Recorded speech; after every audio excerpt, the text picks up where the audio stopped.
जाणीवेला जाणीवेची ओळख झाली की आपली असण्याची गरज संपते. जगातील सगळ्या गोष्टी परंपरेने चालतात. जाणून घ्यायचा प्रयत्न अगदी थोडेसे लोक करतात. कुणी विचार करत नाही की या जगाचा भोगता कोण, ह्या जगाचा उपयोग कोणाला. ज्याने हे जाणले की हे जग कशातून निर्माण झाले, त्याच्या ह्या जगातील कुठल्या गोष्टीवर तिळभर विश्वास बसणार नाही. हे जग काही नाही, नसणेपणातून त्यातून निर्माण झाले म्हणून ते मिथ्या आहे.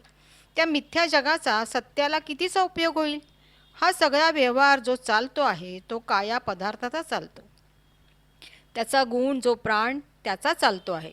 तुझ्याशिवाय अन्य सत्य काहीच नाही. व्यवहार चालण्यासाठी रंग पाहिजे म्हणून ह्या परंपरा आहेत.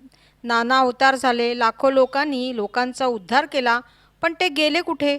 कुठल्याही गोष्टीबद्दलची आस दात्याकडे नाही किंवा कुठल्याही गोष्टीबद्दल चीड पण नाही. तापलेल्या वस्तू आपोआप थंड झाली पाहिजे. आपल्या हाती आहे तरी काय, सगळ्या गोष्टी आपोआप घडत आहेत. स्थायिकपणाचाच देहरूपाने अधिकार नसेल तर आपण कसला अधिकार गाजवणार.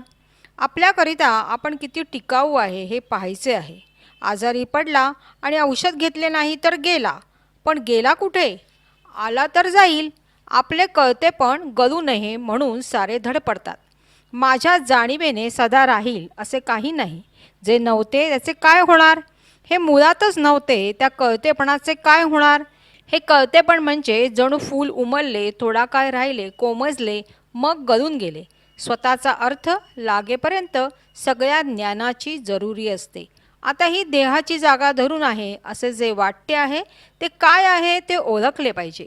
सत्तात्मक सत्तेने त्याची वस्ती नाही, केवळ कालक्षेपाने बोलले जाते.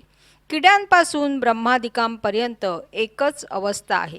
तुझ्या हातीस तू सापडत नाही आहेस, मग कुणासाठी काय करायला मागतोस. अगरबत्ती जोपर्यंत जळते तोपर्यंत वास येणारच.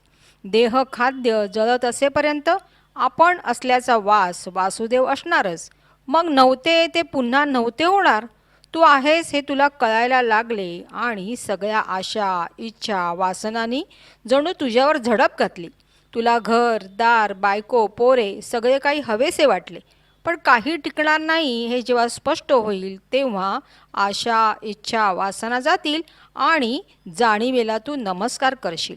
देहावर जशी पुरी येते व वेदना सुरू होतात तसे काहीतरी झाल्यासारखे हे आहे. ती वेदना सहज व्हायला उपचार करावे लागतात.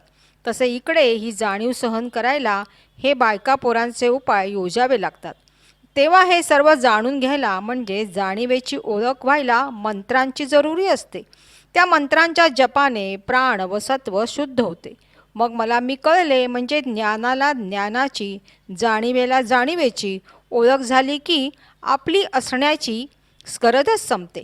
आपण आहे बीज आहे आणि त्याचे झाड म्हणून हे जग आहे. ज्ञान ज्यावेळी जाणले जाईल त्यावेळी ते अज्ञान आहे हे कळेल आणि ज्ञानाचा अहंकार जाईल. कुठलीही गोष्ट घडायला आपली हजेरीही पाहिजेच. ज्ञानाने मनाची मुरकुंडी वळते. ज्ञाताची काया ही ब्रह्मांड काया बनते व मन विश्वमन होते. ही जी जाणीव असते ती पंचमहाभूतांमध्ये असते. जर कर्तेपणाच नाही तर जग खरे की खोटे.